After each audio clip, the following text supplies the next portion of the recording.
Bonjour, bonsoir, Victorien, Victorienne. Comme d'habitude, nous allons commencer notre émission par notre petit disclaimer pour vous rappeler que dans aucun cas, nous ne donnons de conseils sur cette chaîne. Ce sont juste des échanges entre passionnés. Voilà, donc nous nous retrouvons sur nos graves pour ce nouveau plan Advance, le septième de la saison. Un plan Advance un peu spécial cette semaine. J'étais pas là la semaine dernière, j'étais en vacances. Et il s'est passé quand même pas mal de choses. Donc on va recommencer un peu à partir sur ce qui s'est passé ces dernières semaines. Donc le SP500, c'est ce que je vous disais en étant ici, faites attention au rebond. On pourrait pas avoir une baisse en trois vagues. Donc première baisse, on est venu rechercher des liquidités ici vers la M20 et là une grosse deuxième chute qui nous a amené et qui ne s'est pas arrêté n'importe où par hasard. Voilà, on peut tracer cette résistance oblique haussière en prenant la base du Covid, le bas d'octobre 2022, l'autre touchette de novembre 2023 et la touchette ici. Alors, est-ce que c'est fini? C'est pas pour autant que ce soit fini en fait, hein, parce que en ce moment, non seulement il y a l'analyse graphique qui est intéressante, mais il faut suivre également l'analyse géopolitique avec ce qui s'est passé, avec les annonces de Trump, etc. Donc si on reste comme ça, en fait, on va bientôt avoir les résultats des entreprises d'ici une ou deux semaines. On va avoir des résultats sur le passé et puis dans ces résultats, on va intégrer de l'avenir. Si on en reste comme on est avec les droits de Dawan, les perspectives vont être dégradées, donc ce sera des mauvais résultats, des mauvaises perspectives. Si on reste comme ça, le trimestre prochain et le semestre prochain, on aura des résultats mauvais aussi dus à ces cette nouvel ordre de guerre commerciale qu'on a. Donc vraiment, ce n'est que le début, hein. Si les postures ne changent pas, s'il n'y a pas des négociations au niveau, au niveau des droits d'assises, des droits de douane, etc., ça peut encore descendre plus bas. Donc, mais bon, pour l'instant, on a touché un premier point bas, première target. Voilà, on a touché l'oblique haussière du Covid sur le SP500. Donc voilà, on en est là, le SP500, on a tapé ça, le bas, le plus bas, on a touché le plus bas, donc cette oblique haussière, on est revenu chercher des liquidités sur la M20, mais on a bien vu que même avec cette énorme bougie de 9 et quelques pourcents, on n'a pas réussi à continuer encore cette montée. Qu'est-ce qui s'est passé là? C'est probablement des rachats de shorts, hein. On a racheté des shorts en mode panique. Et puis voilà, là, on est ensuite repris une baisse et une hausse. Donc, on est un peu hésitant. Ces derniers jours, à suivre lundi, ce qui peut se passer. On pourrait très bien revenir chercher cette M20 ici, ensuite redescendre. On peut aussi peut-être tracer une petite résistance ici, donc pourquoi pas revenir rechercher cette trendline là pour ensuite revenir plus bas et casser cette résistance oblique haussière. Mais bon, c'est Trump qui décidera un peu avec ses tweets, ses décisions et les négociations qui probablement vont être engagées dans les prochains jours ou prochaines semaines. Trump a donné 90 jours pour essayer de trouver des accords internationaux. Le CAC 40, pour sa part, ben voilà, hein, on avait cette oblique du Covid aussi, qu'on a largement cassé dans la descente des annonces de Trump. On est venu s'appuyer sur un plus bas de mars 23, qu'on a retouché en octobre 23, et on est venu le retaper ici. La chute depuis les plus hauts, c'est une chute de 18%. Je vous rappelle, hein, qu'on a l'habitude de dire, hein, jusqu'à 10%, c'est une correction, hein, donc suite à une hausse rapide. Ensuite, on a une consolidation à 20%. Et après, vraiment, si on casse cette trendline là, on dépassera les 20% et on viendra dans un marché baissier. Dans le marché baissier, faites très attention, jouez le rebond, etc., etc. Donc pour l'instant, on est juste en consolidation. Les bandes de Bollinger sont très écartées, beaucoup de volatilité, on voit, hein. Donc faites attention. Je vous ai préparé une petite sélection, même s'il n'est pas très compliqué parce que toutes les valeurs sont assez dégradées. Donc, je vous ai préparé, ça c'est ma liste personnelle, hein.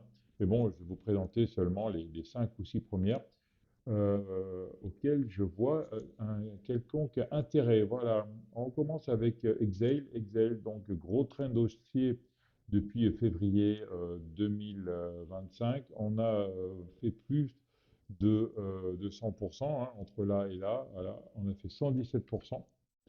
Mais on voit qu'on a une trend line haussière, hein, une oblique haussière ici qui est respectée. Et on voit qu'on est en train d'attaquer les plus hauts ici. Euh, voilà, je vais noter le plus haut ici. On est venu le chercher jeudi dernier. Et on voit qu'on est au-dessus de cette ligne qui séparerait en fait une tendance haussière d'une tendance baissière. Si on voit en une heure, on voit comment est tracée cette ligne-là, avec première touchette là, une autre touchette là, une autre touchette là, et un rebond dessus ici jeudi. Donc à suivre le franchissement des 42,35 pour pouvoir continuer là haut. Soyez néanmoins prudent parce que l'action est assez étirée. Ensuite, on a Emeis qui a monté pas mal aussi depuis le début de l'année. On est sous une résistance oblique ici, qu'on a essayé de casser à la hausse vendredi dernier, hein. Sur le 1 heure, on peut tracer une zone intéressante là, voilà, qui fait à peu près ça, voilà. Voilà. Voilà, donc on a la résistance oblique, on a essayé de la casser là lundi et on surveillera vendredi, pardon, et on surveillera lundi la cassure des 11,50 pour aller rechercher les plus hauts. Une autre action qui est bien orientée, c'est également Bon Duel, hein, Bon Duel, une grosse chute, une, euh, une action baissière depuis pas mal de temps. Et là, on peut essayer de faire un retournement de tendance, hein, la loi de Dow. Si on arrive à faire un haut plus haut que le plus haut du mois de mai 2024, du plus haut d'un an, on repartirait en tendance haussière. Donc on surveillera bien la cassure des 8,04 et la cassure des 8,18 pour aller rechercher plus haut les 9,80. Une autre qui a le vent en poupe, c'est Thales. Thales qui a beaucoup augmenté ces derniers temps, hein, depuis un plus bas au début janvier à 143. Maintenant, on est à 254. C'est l'Europe qui se réarme et on voit que malgré toutes ces turbulences dues à la guerre commerciale des droits de douane, on voit qu'on est toujours en train de taper sur les plus hauts et peut-être qu'on va les passer. Donc, plus cette résistance est attaquée, plus elle va casser. Et si on casse les 254, on pourra reprendre la tendance haussière. On a vu que la première vague a fait 59%. Donc, c'est intéressant de surveiller cette cassure pour faire pareil à une cinquantaine de pourcents en quelques semaines. Je vous ai gardé aussi Edgeman. Edgeman, c'est une action qui est toujours haute également, hein. On a un point haut à 41 euros, 41 euros, oui. Et on est toujours, qu'on a tapé au mois de mars, de début mars 2025, on l'a retapé le 26 mars 2025 et on l'a retapé jeudi dernier. Donc, on surveillera bien la cassure de ces 42 dollars. Je vous ai mis S30 aussi. Pourquoi S30? Parce que c'est une action qui est rapide, qui a fait 75% en quelques semaines, là, entre le 17 janvier et le 17 février, 75%. Consolidation, on a ensuite refait 41% en 3-4 jours. Là, on est en train de refaire une consolidation.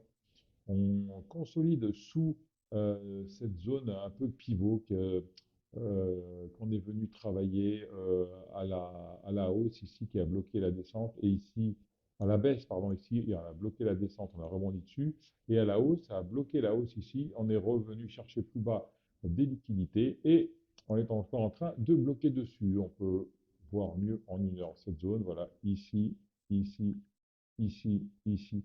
Zone des 1,65 très travaillée. Donc, cassure de la résistance oblique baissière à 1,65 plus de cette zone. Donc, un intérêt rentrer sur les 1,65 pour aller chercher, ben, pourquoi pas 75 ou 40%, si bien sûr on a les indices dans le dos.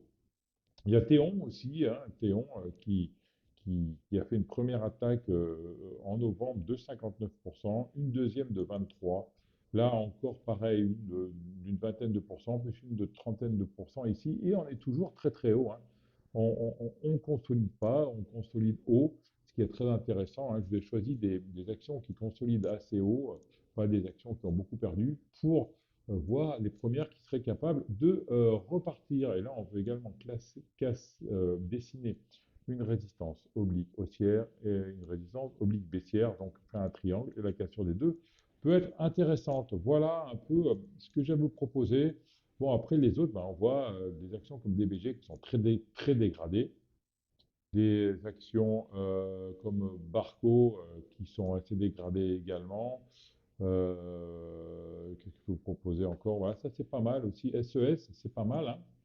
Pareil, hein, on a fait 32% là en avril, en février. Ensuite, on a fait une deuxième hausse ici de 67%. Et là, on voit qu'on est en train de consolider sous une oblique, voilà, et avec un point ici assez intéressant, hein. Donc, on regarde bien l'oblique. Quand on casse l'oblique, pourquoi pas rentrer vers les 5,60 pour aller chercher plus haut. Je remonte dans ma liste. Voilà.